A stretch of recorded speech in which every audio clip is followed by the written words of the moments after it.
Hi friend, வாங்க ஆட்டுக்குடல் குழம்பு இப்படி சுவையாக செய்வது எப்படின்னு சொல்லிட்டு பார்க்கலாம். சுவை செல்லுங்க அப்படியே.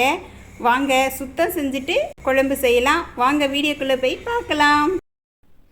குடல் கறி எப்படி க்ளீன் பண்ணுறதுன்னு பார்க்கலாம். ஃபஸ்ட்டு நான் ஒரு ஆட்டுக்குடல் வாங்கிட்டு வந்துட்டேங்க.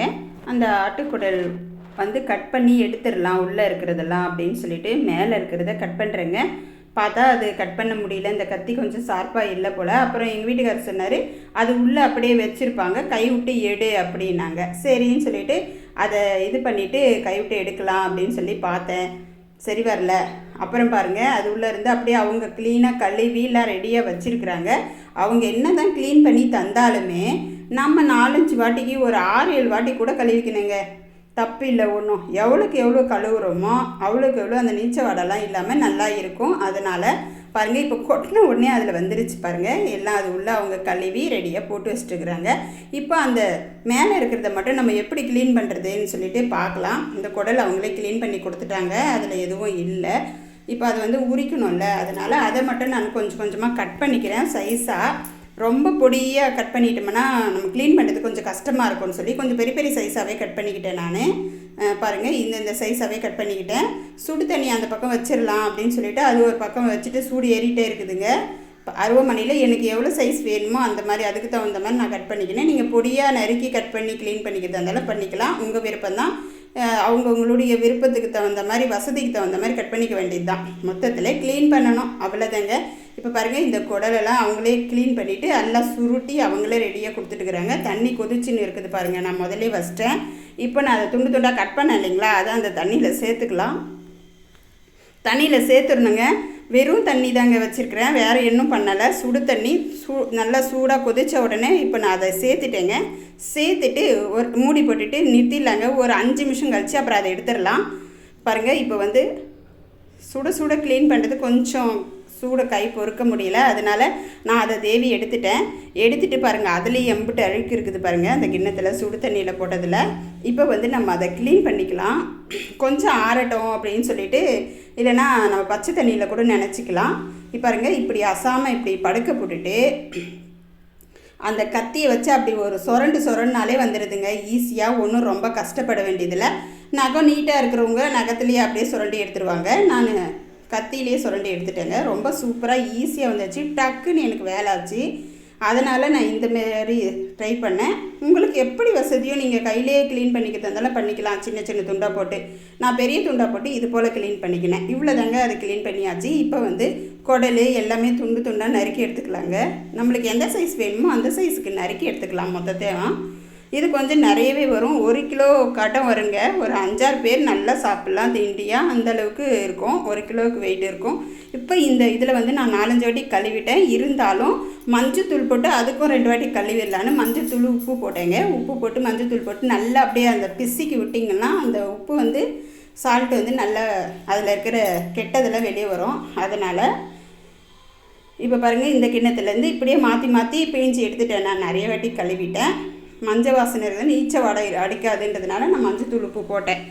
இது போல் தான் கறியெல்லாம் க்ளீன் பண்ணணும் நாங்கள். அதே மாதிரி உங்களுக்கு சொல்லியிருக்கேன். பாருங்கள் சூப்பராக வெள்ளையாக இருக்குது பாருங்கள் தண்ணி.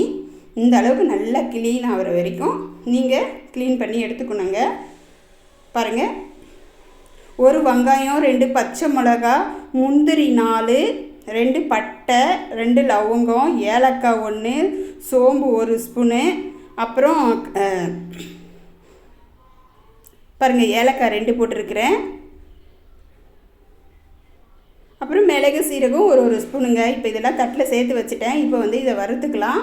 அதனால் ஒரு கடாய் வச்சுட்டு 1 ஸ்பூன் எண்ணெய் ஊற்றிக்கிட்டேன். இப்போ இது எல்லாமே மொத்தமாக சேர்த்துக்கலாம். நான் காரத்துக்காக நல்லாயிருக்கும், பச்சை மிளகாய் கொஞ்சம் அரைச்சி ஊற்றும் போது அது ஒரு நல்ல டேஸ்ட்டை கொடுக்கும்னு சொல்லி இதெல்லாம் சேர்த்தே வதக்கிறேன். ஒரே வெங்காயம் போதும், ரொம்ப வெங்காயம் தேவையில்லை. அதனால் இந்த 1 வெங்காயமும் இதெல்லாமே சேர்த்து அரைச்சிட்டேன் நல்லா. இப்போ தேங்காய் கொஞ்சம் குழம்பு கூடவா வேணும்னா நீங்கள் தேங்காய் சேர்த்துக்கலாம், இல்லைனா இதை மட்டும் கூட சேர்த்து மீதியெல்லாம் பொருள் எல்லாமே சேர்த்துக்கலாம். தேங்காய் எல்லாமையும் செய்யலாம். நான் தேங்காய் அரை மூடி துருவல் போட்டிருக்கேன். போட்டு நல்லா கொஞ்சம் செவக்க வறுத்து எடுத்துட்டேங்க. அதை ஆறட்டும் ஒரு பக்கம் அப்படின்னு சொல்லிட்டு ஒரு குக்கர் வச்சுட்டு கொஞ்சம் தேவையான அளவு எண்ணெய் ஊற்றிருக்கேன். இப்போ தாளிப்பு பார்த்துக்கலாம். சோம்பு 1 ஸ்பூன் போட்டிருக்கேன். வெங்காயம் 2 வெங்காயம், பெரிய வெங்காயம் பொடி பொடியாக நறுக்கி அதையும் சேர்த்துட்டேங்க. அதில் சோம்பு 1 ஸ்பூனும் வெங்காயமும் சேர்த்துருக்கேன். அந்த எண்ணெயில் குக்கரில் தாங்க தாளித்து ஊற்றணும், வேவறதுக்கு நல்லா ஈஸியாக இருக்கும். அதனால் இப்போ நம்ம இதை வதக்கி வச்சோம்ல, இப்போ வந்து அது ஆறினோடனே மிக்ஸி ஜாரில் சேர்த்து அரைச்சிட்டு வந்துடலாம். இப்போ இது அப்படியே மிக்ஸ் பண்ணி விட்டுக்கிட்டே இந்த வேலையெல்லாம் செஞ்சுக்கலாங்க. அது பாட்டுக்கு அது வதங்கட்டும். இப்போ 1 ஸ்பூன் இஞ்சி பூண்டு விழுது சம அளவு அரைச்சிது போட்டிருக்கேங்க. இஞ்சியும் பூண்டும் சம அளவு போட்டு அரைச்சி வச்சுப்பேன் நான் எப்பவுமே ஸ்டாக்கில். அது 1 ஸ்பூன் சேர்த்துட்டு மிக்ஸ் பண்ணிவிட்டேன். கொஞ்சம் பச்சை வாடை போட்டோம் அப்படின்னு சொல்லிவிட்டு உப்பு குழம்புக்கு தேவையான அளவு உப்பு சேர்த்துருக்கேங்க. பார்த்துக்கின்னு அப்புறம் கூட சேர்த்துக்கலான்ட்டு அது வதங்கின உடனே பச்சை வாடை போடினவுடனே இஞ்சி பூண்டு பச்சை வாடை போனதும் இந்த கறியெல்லாம் சேர்த்துக்கலாங்க. இந்த குடல் கறியை பாருங்கள், நல்லா தண்ணி இல்லாமல் பிழிஞ்சிட்டு அதிலே சேர்த்து மிக்ஸ் பண்ணி விட்டுக்கோங்க. நல்லா கொஞ்ச நேரம் கொஞ்சம் வதங்கின உடனே நான் 3 தக்காளி அரைச்சிருக்கேன். கொரன்னு அரைச்சி சேர்த்துக்கிட்டேன். நம்ம கட் பண்ணி சேர்த்தா கொஞ்சம் அப்படியே நிற்கிற மாதிரி இருக்கும்னு சொல்லிவிட்டு அரைச்சி சேர்த்துக்கிட்டேன். உங்களுடைய விருப்பம் அது. மஞ்சத்தூள் 1 ஸ்பூனு, வெறும் மிளகாத்தூள் 1 ஸ்பூன் சேர்த்துருக்கேன். மஞ்சத்தூள், இது கொழும்பு மிளகாத்தூள் இது 1 ஸ்பூன், சாம்பார் பொடின்னும் இல்லையா அது. இப்போ இதெல்லாம் சேர்த்து நல்லா மிக்ஸ் பண்ணிக்கலாங்க.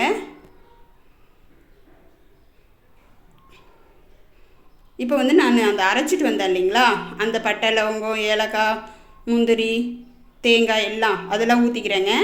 ஊற்றி தண்ணி மிக்ஸி ஜார் அரைச்சி அந்த தண்ணியும் அதிலே சேர்த்துக்கிட்டேன். நம்மளுக்கு எவ்வளோ தண்ணி டிக்காக வேணுமா தண்ணியாக வேணுமான்னு சொல்லி பார்த்து இந்த சமயத்திலே தண்ணி சேர்த்துக்கலாம் தேவையான அளவு. பாருங்கள், மிக்ஸ் பண்ணி விட்டுக்கோங்க. கொஞ்சம் தண்ணி தேவைனாலும் ஊற்றிக்கலாம். குக்கரில் தாளிக்கிறதுனால அவ்வளோவா தண்ணி இழுக்காது. அதனால் பெருங்காயம் 2 சிட்டிகை சேர்த்துக்கிட்டேங்க. நான் எல்லாத்துலேயும் பெருங்காயம் போட்டுப்பேன். நல்லா ஜீரண சக்தியை கொடுக்குன்றதுக்குன்னு டேஸ்ட்டையும் கொடுக்கும். அதுதான் பாருங்கள், மிக்ஸ் பண்ணிட்டேன். நல்லா மிக்ஸ் பண்ணி விட்டுட்டு மூடி போட்டு விட்டுறலாம். மூடி போட்டு ஒரு விசில் 2 விசில்னு உங்களுக்கு கணக்கு இருக்கும். எங்களுக்கு 2 விசில் வச்சேன், எனக்கு சரியாக இருக்கும்னுட்டு நான் 2 விசில் வச்சுட்டு கேஸ் லீக் ஆனதும் எடுத்துட்டேங்க. பாருங்கள், குழம்பு பக்காவாக ரெடி ஆகி போச்சு. இந்த சமயத்தில் நீங்கள் உப்பு காரம் செக் பண்ணிக்கலாம். கம்மியாக இருந்தால் கூட கொஞ்சம் சேர்த்துக்கலாம், ஒன்றும் பிரச்சனை இல்லை. சேர்த்து கொதிக்க வச்சுக்கலாங்க. ரெடி ஆகி போச்சு. கொத்தமல்லி தழை தூவுனா அவ்வளோதாங்க. குடல் கறி குழம்பு செம சூப்பர். உங்களுக்கு விருப்பம் இருந்தால் கரம் மசாலா சேர்த்துக்கலாம். அவ்வளோதாங்க, எடுத்துகிட்டு வந்தாச்சு. இப்போ இட்லி போட்டு சாப்பிட்டுக்கலாங்க. பிடிச்சிருந்தால் லைக் அண்ட் சப்ஸ்கிரைப் பண்ணுங்கள். வீடியோ முழுசும் பாருங்கள். பார்த்து நீங்கள் செஞ்சு பாருங்கள். உங்களுக்கு எப்படி வந்துச்சுன்னு சொல்லுங்கள். எதனா டவுட் இருந்தால் கமெண்டில் சொல்லுங்கள், நாங்கள் உங்களுக்கு கிளியர் பண்ணுறோம். ஓகே, பாய். தேங்க்யூ சொந்தங்களே.